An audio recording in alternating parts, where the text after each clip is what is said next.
All right, so now we're going to move into some shooting form. Okay, shooting is something everybody likes to do, but not everyone does well. The great part about shooting is it takes just practice. Okay, if you're willing to put time in and take a lot of shots every day, you can become a great shooter. And one example is Josh. Okay, Josh spent a lot of time in his life working on shooting. You know, when he first started playing, he wasn't the best shooter on our team, and now he's by far our best shooter. And he led the league pretty much in three-pointers last year because of the work that he put in. Okay, and it was no secret. It took every day of working on his shot and spending time, and these are some of the things that he worked on. Okay, so any time that we get in the gym, we want to work on shooting, we want to start right in close to the hoop. Okay, you're going to be tempted to go outside and start chucking up threes, but that's going to ruin your form, and you're going to end up with a lot of bad habits. Okay, there's a few key points that we want to look at. First, Josh is going to be in a balanced position. Okay, a lot of times people will have their feet together, okay, feet together, okay, and they're a little too close, and they don't have the balance. So if I push Josh, he's going to fall over. He doesn't have a solid base underneath him. Now that he does, okay, I can push him as hard as I want, okay, and he's not going to go anywhere because he's balanced and strong. So first, he's low, balanced, and his feet are underneath his body, okay? The next thing is he's going to have his elbow right underneath the ball.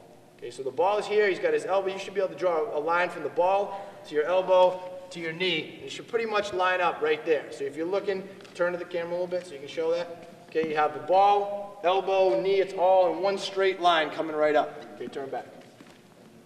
You'll also notice he's got his wrist wrinkled a little bit back. So he's got his elbow high. It's not buried down or into his shoulder. He's got a wrinkled wrist right here. Okay, and he's got an L shape for the most part. He could be a little bit higher, but he's got an L shape there, and he's ready to go.